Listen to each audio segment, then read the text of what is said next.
Versekering verwys na dekking vir moontlike gebeurtenisse wat 'n bepaalde verlies of skade kan veroorsaak. Dit behels twee partye, die versekerde en die versekeraar, en die versekeringskontrak stipuleer die maandelikse premies wat aan die versekeraar betaalbaar is vir skadeloosstelling van sekere finansiële risiko's.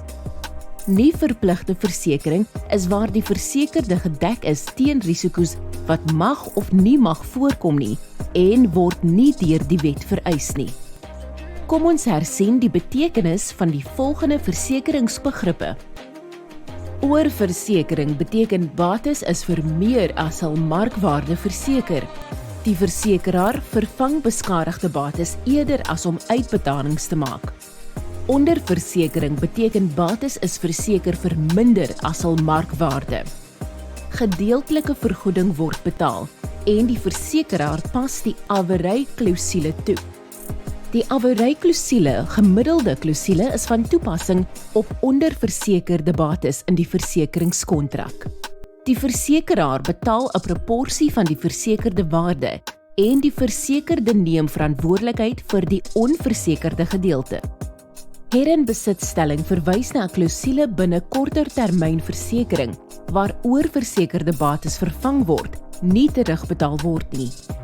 Die versekerde word in dieselfde posisie geplaas as voor die skadevergoeding. Bybetaling verwys na 'n ooreengekome bedrag betaalbaar deur die versekerde wanneer 'n eis ingedien word. Oortollige betalings verminder versekeringspremies en ontmoedig bedrog. Hierdie is die verskille tussen versekering en assuransie. Versekering is van toepassing op kortertermynversekering en verwys na die beginsel van skadeloosstelling. Versekering dek bepaalde gebeurtenisse wat mag plaasvind. Die koste van die potensiële verlies word deur middel van maandelikse premies na die versekeraar oorgedra. Voorbeelde sluit in eiendomsversekering, diefstal en inbraak. Assuransie gebruik die beginsel van sekerheid en is van toepassing op langtermynversekering. Assuransie dek spesifieke gebeurtenisse wat sal plaasvind. Die versekeraar betaal 'n ooreengekome bedrag na 'n sekere tydperk of by die dood van die versekerde. Voorbeelde sluit in lewensversekering, uitkeerpolisse en aftreeannuïteite. 4 versekeringsbeginsels verseker die validering van versekeringskontrakte. Skadeloosstelling of indemnifikasie is van toepassing op kortertermynversekering en beskerm die versekeraar teen spesifieke gebeurtenisse wat in die versekeringskontrak gestipuleer word. Die versekerde moet in dieselfde posisie geplaas word as voor die verlies of skade, sonder om voordeel te trek uit die versekering. Sekuriteitstelling of sekerheid geld vir langtermynversekering. Die versekeraar betaal 'n ooreengekome bedrag in die geval van lewensverlies of 'n vooraf bepaalde ouderdom. Uiterste goeie trou verwys na die eerlikheid van die inligting wat verskaf word wanneer versekeringskontrakte aangegaan word of eise ingedien word. Beide die versekerde en die versekeraar moet alle relevante besonderhede wat die risiko beïnvloed openbaar maak.